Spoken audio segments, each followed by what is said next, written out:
we all know your tragic ends, Mila in the Rivers of Soul, so in a darker place, and Neil in heaven, a better place.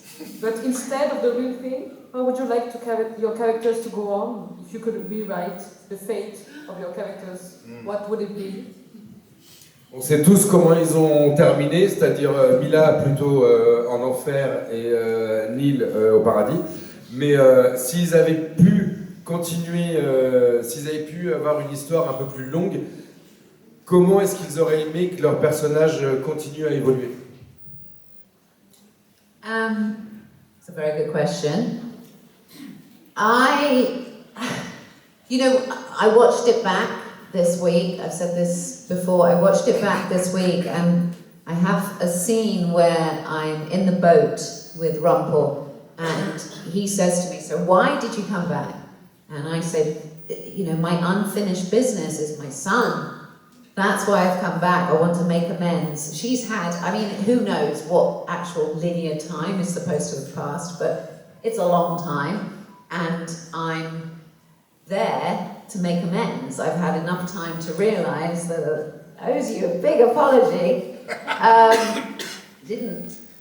missed your life. I missed it all, and that would have been a beautiful scene. I would have been honoured to have worked with you. I think I would have enjoyed just the process of, as an actor. I would have loved to have done that.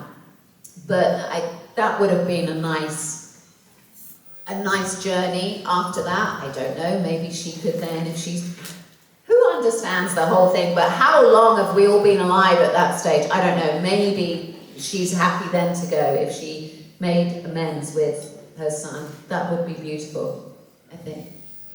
Elle dit, il y a la scène sur le bateau où elle est avec Rumpel, et que Rumpel lui dit, mais pourquoi t'es revenu? Elle dit, mais parce que j'ai une mission à finir, quoi. Enfin, j'ai une mission qui est pas achevée, et cette mission, c'est retrouver son fils, lui demander pardon, et obtenir elle cherche la rédemption, en fait, de la part de son fils. Elle dit, et je pense que, effectivement, si elle n'était pas morte là, enfin, si elle avait pu l'accomplir, en gros, ça aurait été la suite, c'est l'arc, c'est de pouvoir enfin le retrouver. Surtout que dans Once Upon a Time, la notion de temps, on ne sait pas combien de temps se passe. Donc elle a peut-être eu le temps de vraiment se rendre compte de l'erreur qu'elle a faite et du manque de son fils. Elle dit, et en plus, ça, mis à part, le fait de pouvoir jouer avec Michael, elle dit de pouvoir explorer ça tous les deux, en tant qu'acteur, de jouer ensemble, qu'elle aurait aimé que son personnage puisse accéder à la rédemption vis-à-vis de son fils, et que là, une fois qu'elle l'a eu, que là, elle puisse mourir en paix. Et pour moi, la même chose. I do think it would be really lovely to have got a chance to work with you, and that would have been such a lovely scene to kind of explore,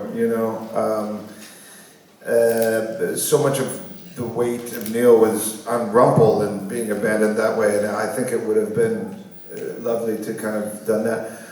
Other than doing a scene with Rachel, which I would have really liked to have done as an actor and explored as a character, I would change nothing, Il dit, il rejoint Rachel sur le fait que ça aurait été vraiment excellent en tant qu'acteur, à deux raisons.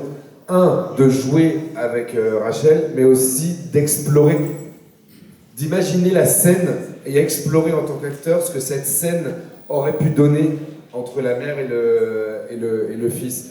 Mais à part ça, il changerait rien du tout à son arc. Thank you. Merci.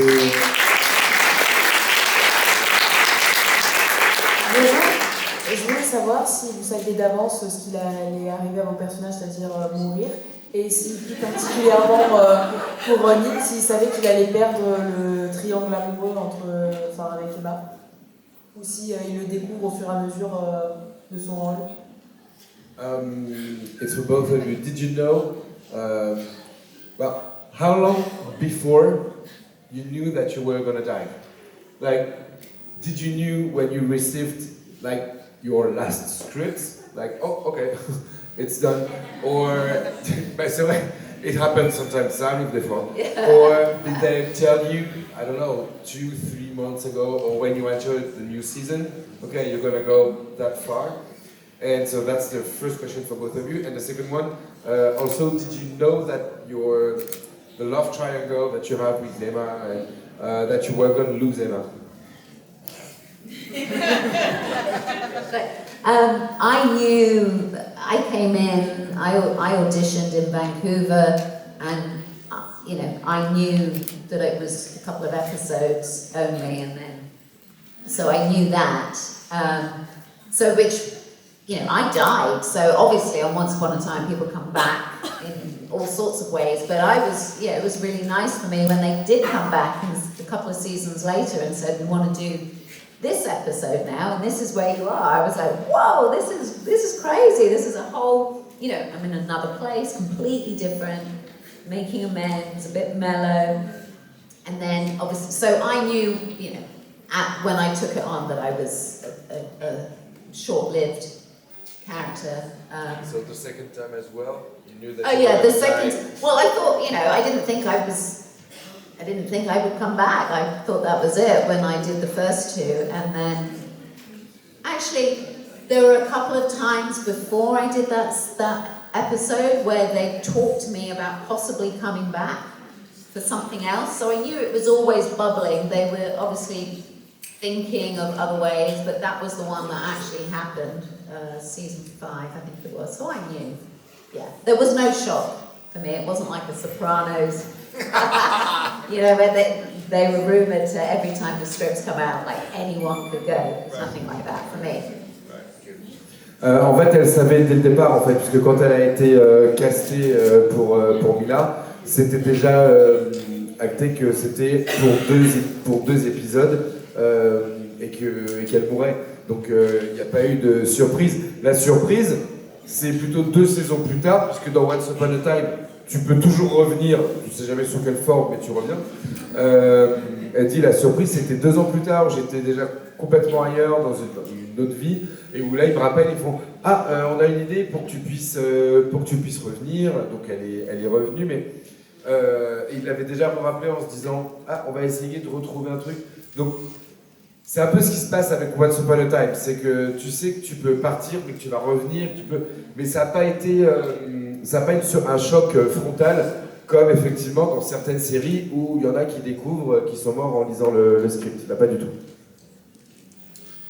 So I got a phone call from Adam and Eddie, you know, several episodes before, a couple of months before, and they said to me, you know, we have this idea, and we want to run it by you to see what you think. And they kind of pitched me Neil's death and how it was going to happen and how it was going to unfold, and it was going to be this sacrifice and this heroic death. And they asked me my thoughts, and my thought was, that's fantastic. Much like The Sopranos, which you brought up, like, you know, you want to be part of telling bold stories, and in order to tell big, bold stories, you have to take risks, and there has to be, you know, big things need to happen to keep the audience interested, you know. You don't want to be regurgitating the same thing over and over again. You have to take, you know, big leaps, and so I was on board for the beginning. So that, you know, I had about 2 months heads up, you know. And then I'll answer the second question after you translate if you want. Eddie, yeah. Pour Michael, il a reçu un appel de la part de Adam et Eddie. Adam et Eddie, voilà, les créateurs de la série. Qui lui ont dit bon Michael, on aimerait pouvoir discuter avec toi, puisque là ton personnage va mourir, et on aimerait voir avec toi, voilà ce qu'on a pensé, voilà l'idée qu'on a eue, qu'est-ce que tu en penses? Parce que il dit, et c'est voilà, cette idée de le faire une mort héroïque, avec la notion de sacrifice. Il dit, et voilà, moi j'ai eu 2 mois, j'ai été prévenu 2 mois à l'avance, j'ai eu le temps de m'y préparer. Il dit, en même temps, quand tu veux raconter une histoire aussi forte, aussi couillue, on dirait, là, mais c'est vrai, il y a un moment, il faut prendre des risques. Et si on veut tenir le public, il faut qu'on perde des personnages, qu'on en fasse entrer des nouveaux. Donc c'est un peu comme pour Rachel. Il n'a pas eu le truc de tout de suite. Oh, ok. Ils savaient ce qui allait se passer. Et en plus, il a été intégré au process de comment partir. And to answer your second question, no, I didn't know that that Neil was going to lose Emma. You know, love triangles are you know, always interesting. You never know which way it's going to go in a series with a love triangle. But I didn't know, and I'm not still angry about it, if that's what you're wondering. Et pour le triangle amoureux, non, il n'était pas au courant qu'il allait perdre Emma. Après, c'est toujours un peu ça, les histoires de triangle amoureux, c'est que tu sais jamais quelle direction ça va prendre, et ça, quelles que soient les séries, les films, les livres. Mais non, j'étais vraiment pas au courant de ça. Merci. Merci.